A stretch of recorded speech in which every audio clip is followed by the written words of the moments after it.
પહેલા વાત કરવી છે એ હતભાગી સમાચાર જે કદાચ કોઈ પણ ક્યારેય પણ સાંભળવા નહીં માંગે।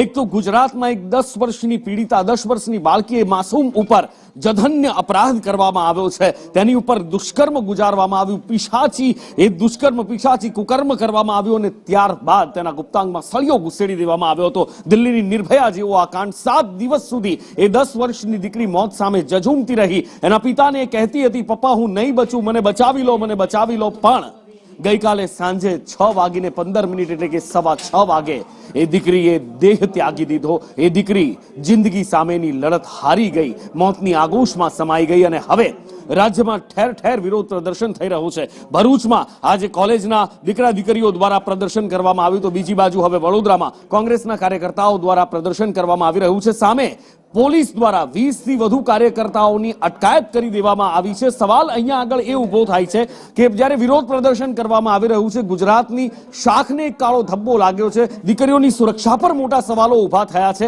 અને જે નિર્ભયા કાંડ જેવો કાંડ ગુજરાતની અંદર થયો છે ત્યારે વિરોધ પણ શું ન કરવો એ સવાલ છે। પોલીસ જેને કાયદો વ્યવસ્થા સાચવવાની હતી એ ઊણી ઉતરી છે અને બીજી બાજુ વિરોધ પ્રદર્શનને કચડવાના પ્રયત્નો થઈ રહ્યા છે।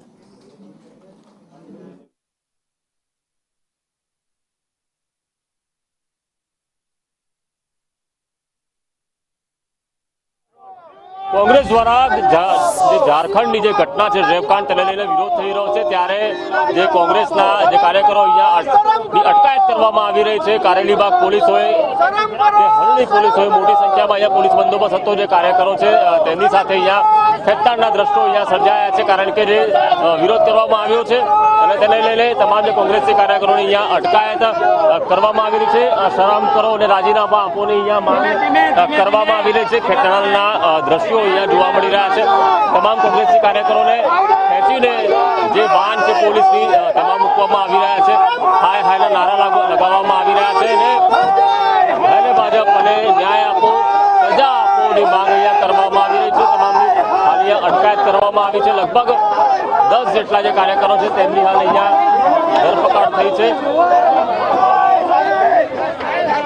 આ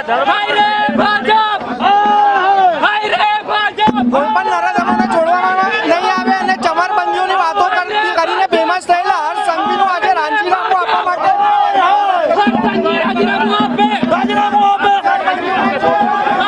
જ્યારે કોઈ પણ સત્તાના વિરોધમાં કોઈ પણ પ્રકારનો કાર્યક્રમ કરવામાં આવે છે ત્યારે પોલીસને આગળ કરીને સત્તાધીશો દ્વારા અમારો અવાજ દબાવવામાં આવે છે। અમારા અવાજને દબાવવા કરતા ગુજરાત રાજ્યમાં જે બળાત્કારના કિસ્સા થાય છે એ રોકવામાં આવે। કોંગ્રેસના કાર્યકરો અહીંયા વિરોધ કરી રહ્યા હતા, પરંતુ અગાઉથી જ જે રીતે પોલીસ કાફલો અહીંયા તૈનાત હતો ત્યારે ગણતરીની જ મિનિટોમાં આજે આ વિરોધ છે, આજે આંદોલનની શરૂઆત થઈ। ગણતરીની મિનિટોમાં જ વિરોધ ડામી દેવામાં આવ્યો અને લગભગ 20 થી વધુ કોંગ્રેસી કાર્યકરોની ધરપકડ કરી લેવામાં આવી છે અને તમામને હાલ અહીંયા ડિટેન કરવામાં આવ્યા છે। કેમેરા પર્સન નિકેશ વોડલ સાથે કુણાલ શર્મા, સંદેશ ન્યૂઝ, વડોદરા। પોલીસ દ્વારા કોંગ્રેસી કાર્યકર્તાઓની અટકાયત કરવામાં આવી છે, ન્યાયની માંગણી કરી રહ્યા હતા। સાથે જ ભારતીય જનતા પાર્ટીની રાજ્ય સરકાર ઉપર આકરા પ્રહાર તેઓ કરી રહ્યા હતા બેનર્સ પોસ્ટર્સ સાથે। અને બીજી બાજુ કોલેજના વિદ્યાર્થીઓ દ્વારા પણ દીકરીને ન્યાય માટેની એક વિશાળ યાત્રા કરવામાં આવી। ભરૂચમાં રસ્તા પર આ દીકરા દીકરીઓ આવ્યા હતા, શાંતિપૂર્ણ રીતે વિરોધ પ્રદર્શન કર્યો, હાથમાં ફ્લેક્સ બેનર અને પોસ્ટર્સ લઈને તેઓ આવ્યા હતા, કારણ કે આ જે ઘટના છે ખરેખર હચમચાવી દે તેવી ઘટના છે। દિલ્હીનો નિર્ભયા કાંડ કે જેમાં દેશ આખો હચમચી ગયો હતો, પ્રશાસનથી લઈને સરકાર ડગમગી ગયા હતા અને ગુજરાતમાં જ્યારે એવી ઘટના બને છે તો અહીંયા પ્રશાસનનું રૂવાણું પણ નથી ફરકતું। એ સૌથી મોટી ચિંતાનો વિષય, એ નવાઈની વાત છે। પણ આ દીકરા દીકરીઓ હચમચી ગયા છે, દરેક મા બાપને પોતાના બાળકની સુરક્ષા માટે ચિંતા થવા લાગે એવો આ બનાવ છે અને માટે જ ભરૂચમાં 500 વિદ્યાર્થીઓ કોલેજના ભેગા થયા, તેમના દ્વારા વિશાળ રેલી કાઢવામાં આવી અને આવી ઘટના ન બને તેની માંગણી કરવામાં આવી। સાથે જ પીડિતાને ન્યાય માટેની પણ માંગણી કરાઈ।